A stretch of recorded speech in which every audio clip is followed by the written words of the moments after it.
Good evening. This is Kathleen Drew, Chair of the Energy Facility Site Evaluation Council, for a special meeting for Goose Prairie Solar Project on their request to amend the Goose Prairie Solar Site Certification Agreement.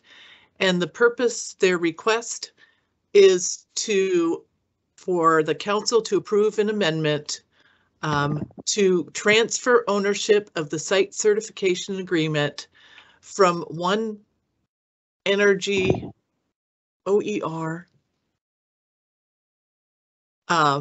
Washington Solar One LLC to Goose Prairie Solar LLC. And this evening we will hear from the applicant about this request. Council members will have opportunity for questions, and then we will have public comments, followed by the information about the process from Ms. Hofgemeyer on EFSEC staff about the transfer request process. I have a question before we go further. Ms. Hofgemeyer, do you want to give your presentation before the public comments or after? I don't have so much of a presentation as just updating the council on what staff would recommend as the next steps for the transfer. Okay, thank you. So we will have you after the public comments, as it says in the agenda. So with that introduction, Ms. Grantham, Ms. Owens, will you call the roll? It's Ms. Owens today. Thank you. Department of Commerce. Kelly, present. Department of Ecology. Eli Levitt, present. Department of Fish and Wildlife is excused. Department of Natural Resources. Lenny Young, present. Utilities and Transportation Commission. Stacy Brewster, present. Assistant Attorney General. John Thompson, present. For council staff, Amy Hofgemeyer. Present. Andrea Grantham. Andrea Grantham, present. For Council for the Environment, Bill Sherman. Bill Sherman is present. And I'm not sure, is Megan Salami on the line as well? No, she's not. Okay, great. Chair, there is a quorum for the regular council.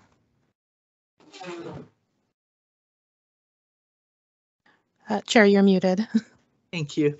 We will move on now to the presentation by the applicant. Blake Bjornson and yes. Mark Scanlon. Great. Thank you, Chair Drew. Is it possible to do video, or I see that actually I think I should call you a certificate holder. Haha, that's right. So let's change that as well. Okay.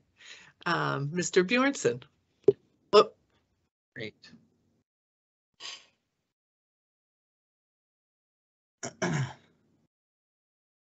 Okay, it's looking the video doesn't like me. So good evening, Chair Drew and EFSEC Council. Thank you all for being here this evening.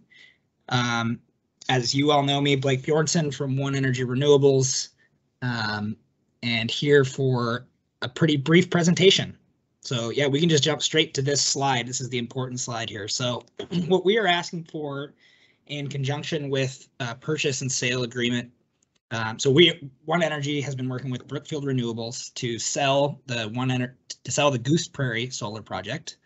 And as part of that transfer, we are requesting per the WAC 46366-100. We are requesting that EFSEC grant a direct transfer of the site certificate agreement from OER WA Solar One to Goose Prairie Solar LLC.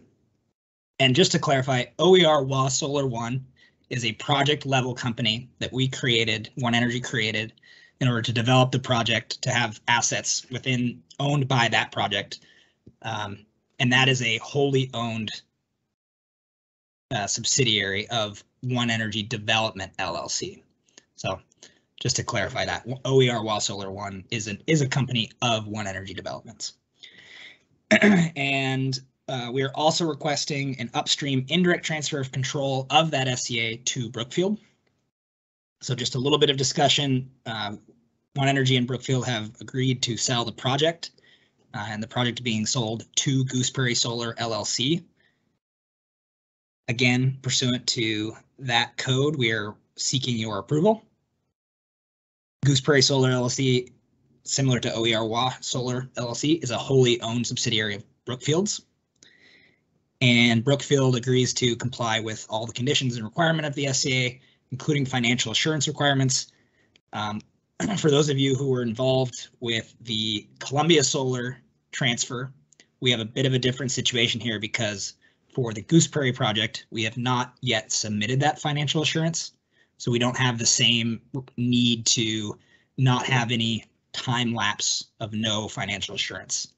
So Brookfield will take on that requirement and will provide that when necessary. With that, we can switch to the next slide. And I will turn it over to Mark Scanlon to introduce himself and Brookfield Renewables.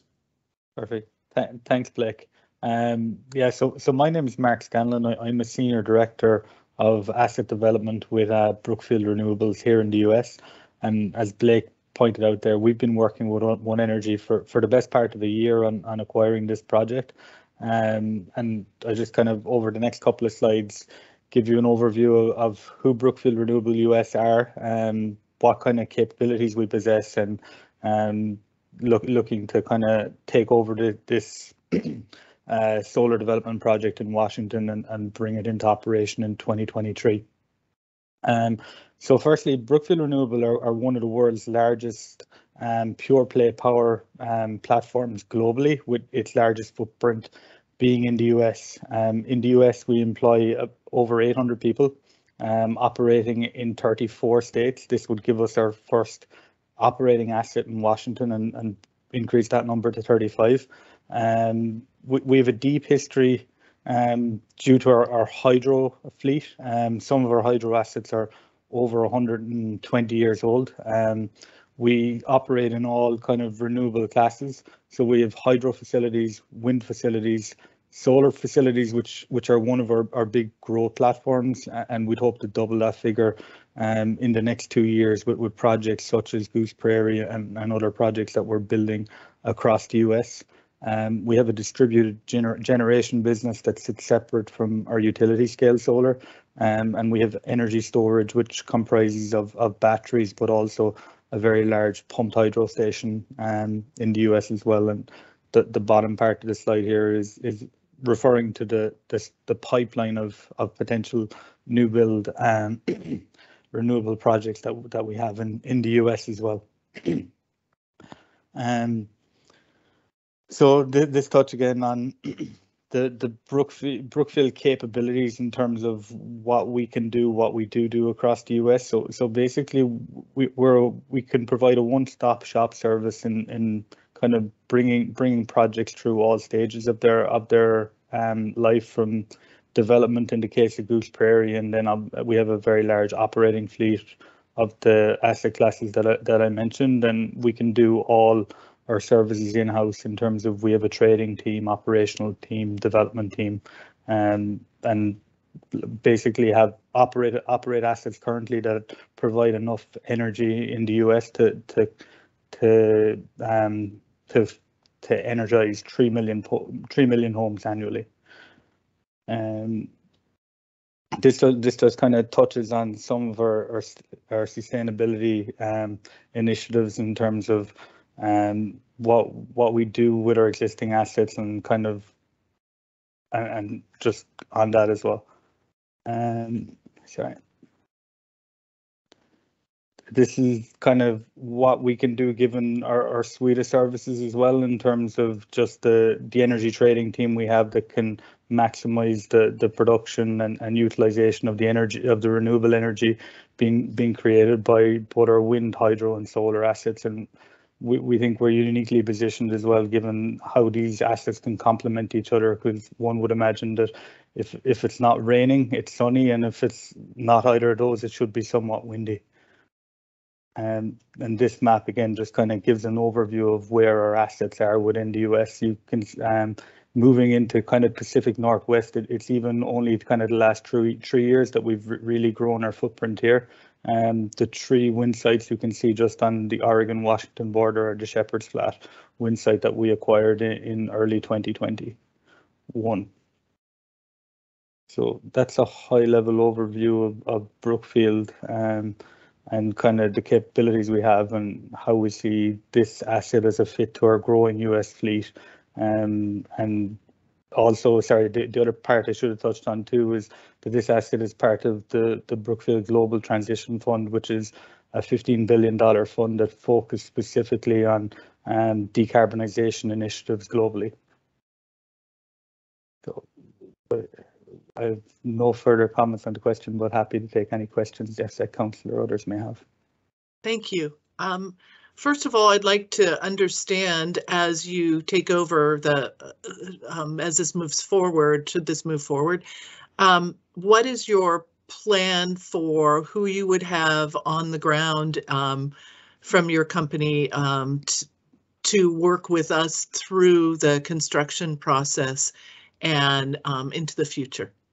Yeah, so there's probably a couple of parts to that. It will be myself and members of the Brookfield Asset Development team that will be taking over Blake's position in terms of communication with the EFSEC Council. As we plan to progress this project, we will be looking for an EPC provider, so an engineering, procurement and construction provider to build the asset. We'll look for a tier 1 provider. Brookfield maintains very high health and safety standards, and we'll have staff on site maintaining all the build practices in place from that perspective as well. And obviously the site certificate outlines the required submissions that are up to 90 days in advance of on-site work taking place. So we've basically been working closely with Blake and the One Energy team that we're aware of all the kind of requirements outlined within the site certificate, and we will obviously comply with those requirements. And as Blake touched on as well, we would be the entity posting the security for the site restoration at the back end of this proposed project as well. And do you plan to both construct the project and then continue into, not that things don't change, but yeah, continue into keeping it for the operation? Yeah, so like we would see ourselves as an owner operator of this project. So we will take it over at this point.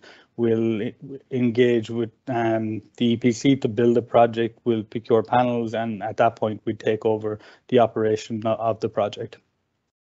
Thank you. Yep. Are there questions from council members? Chair Drew, this is Kate Kelly. I do have a question. So, and well, I have 2 questions, I guess, but the first one is, when you're talking about then taking it over and during the construction phase, given the national and almost global footprint that you just described to us, would the intent be to use Washington construction workers, or to bring people in from your national team? Yes, so there'll be a mix. Like, I think we have 1 or 2 guys on our team that will definitely work with the health and safety in terms of putting Brookfield practices. The main contractor will not be Brookfield. We will engage this EPC provider, but we are cognizant of the Washington sales tax abatements as such, in terms of what kind of different categories of labor and the incentives towards using those. So there's been nothing decided on that yet, but we would look to use Washington labor in the course of the build and the operations. Thank you. Yeah, we hope you do. Yep. Chair Drew, if it's okay, I've got one more question. So the very first slide described an upstream indirect transfer, and I don't know what that means. Do you want to take that one, Blake? I actually might hand that over to either Tim McMahon or John Thompson. That was some specific language there. Tim, could you jump in on that? Yeah, Tim McMahon here. And actually, John Thompson has made himself the expert on characterizing these transfers in terms of upstream or indirect and whatever. So I am going to punt this directly to John.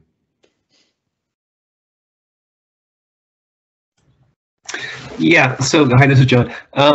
If you look at the rule under EFSEC's rules about that requires approval for transfers of a site certification agreement, it's carefully written to include not just a situation where there's a transfer from the named entity in the SCA to a different business entity, such that you would just change the name on the SCA. It also includes where the ownership of that business entity is changing. So it could be the same corporation continues to hold the certificate, but its owner, if it has a parent company, the company itself could be transferred to a different parent, and the rule is written in such a way that's what I think is referred to here as the upstream transfer. So like at a higher level in a corporate family tree, so to speak, it's being the corporate entity is being transferred to a new owner. So I think here you have both, it sounds like, where not only is it going to it'll have a new name as the holder of the SCA, new business entity, but then also that entity will be owned by a different parent company. So anyway, so both of those are captured by the rule that requires approval of the transfer by EFSEC. So hope that makes sense.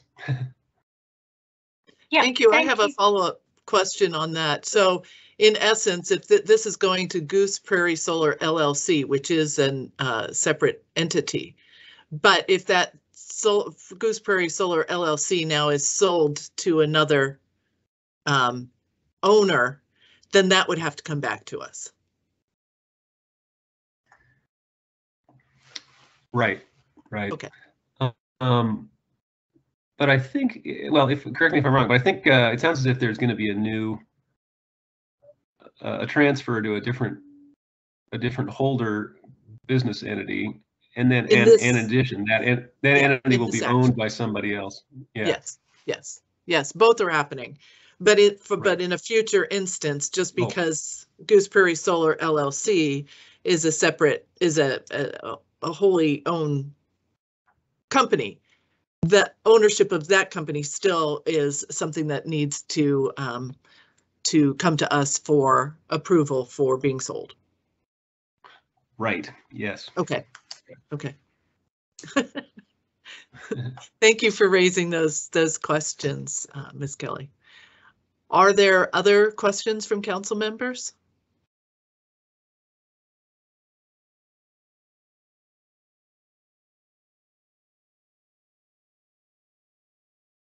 Okay.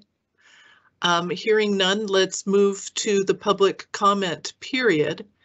We are now going to take public comment from anyone who is at this meeting who wishes to ask to make a comment. You will have 3 minutes.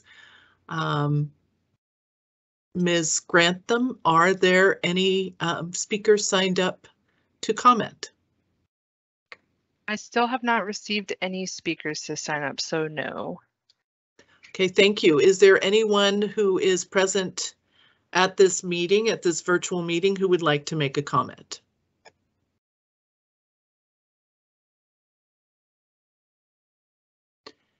Is there anyone present at this meeting who would like to make a comment?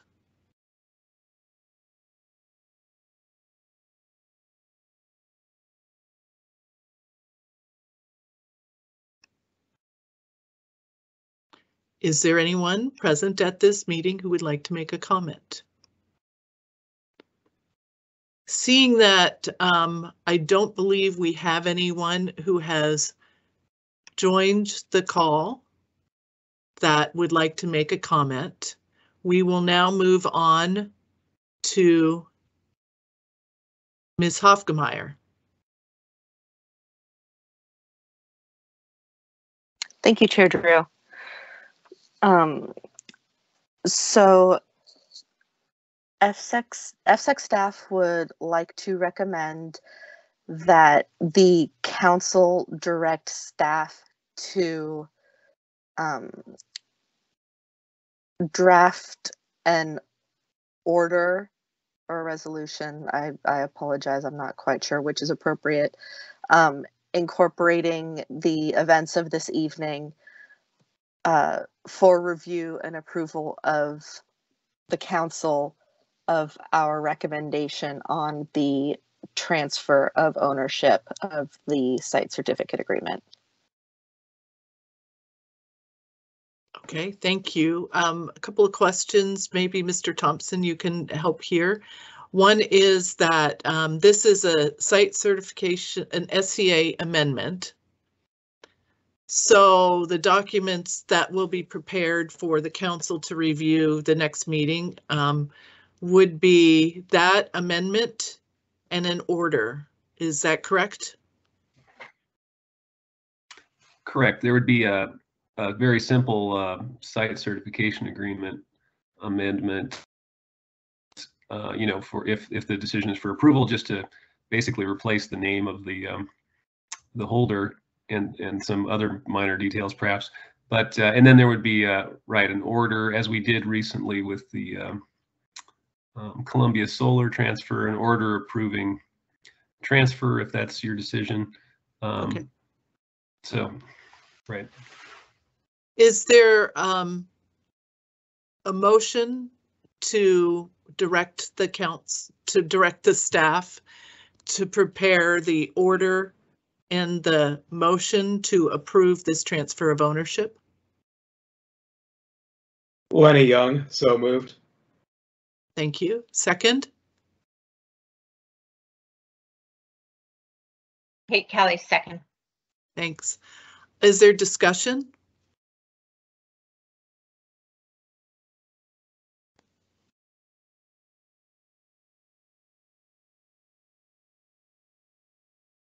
Are there, council members, do you have further questions? I see that we have certainly at this point in the process not having put forward that financial security, a simpler process in front of us. We have, to my information and knowledge, a very capable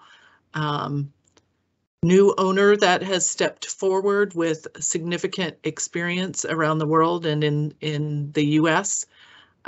So from my standpoint, that looks like a very secure opportunity.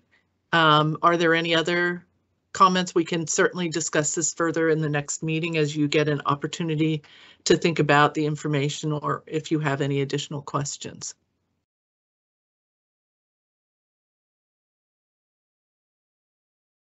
Okay. All